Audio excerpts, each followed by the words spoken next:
इथपर्यंत आपण सॉल्व्ह केलं होतं.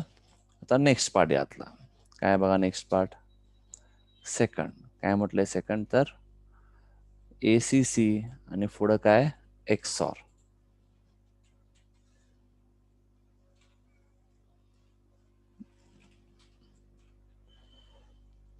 ठीक आहे. तर पुन्हा यामध्ये पण काय म्हणणार इथं सेम दोन्ही नंबरच आहेत. त्यामुळे पुन्हा सेम हेच व्हॅल्यू घेऊया आपण.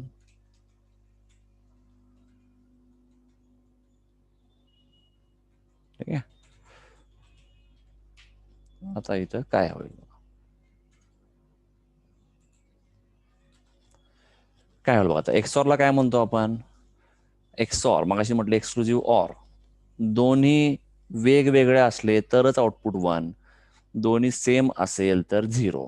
म्हणजे बघा इथं पहिल्या केसला दोन्ही 1 आहे 0. फक्त एक 1 असेल तर 1.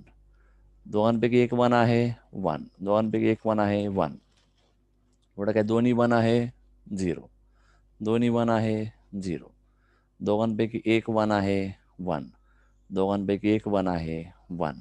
म्हणजे काय मिळाला रिझल्ट काय असणार आहे. हा झाला 7 आणि हा झाला 3. ठीक आहे.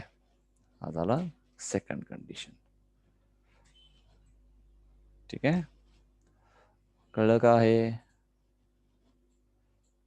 कळलं असेल तर हो किंवा येस म्हणा. नसेल कळलं तर रिपीट म्हणा.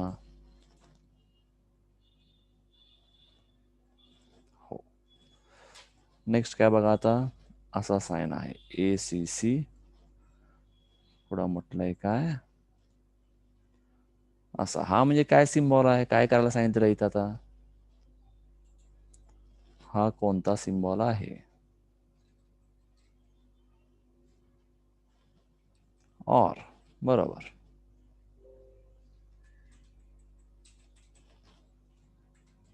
ठीक आहे. आता ऑर म्हणजे काय एक जरी 1 असला तरी 1. ठीक आहे. मग दोन्ही 1 असेल तरी 1. एक जरी 1 असला तरी 1. मग यात बघा काय दिसतं आता इथं दोन्ही 1 आहे 1. एक जरी 1 आहे 1. इथे एक 1 आहे 1. इथे एक 1 आहे 1. पुढे काय होणार पुन्हा दोन्ही 1 1. दोन्ही 1 1. एक जरी 1 1. एक जरी 1 1. म्हणजे काय असणार हा 0xFF.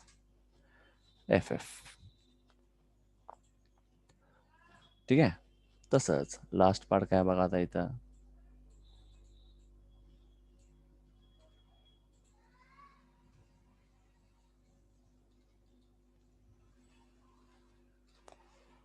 ठीक आहे. लास्ट पार्ट पण बघूया.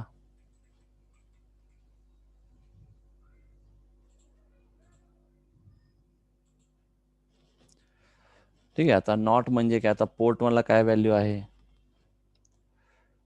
EF म्हणजे काय 1 1 1 0 परत 1 1 1 1.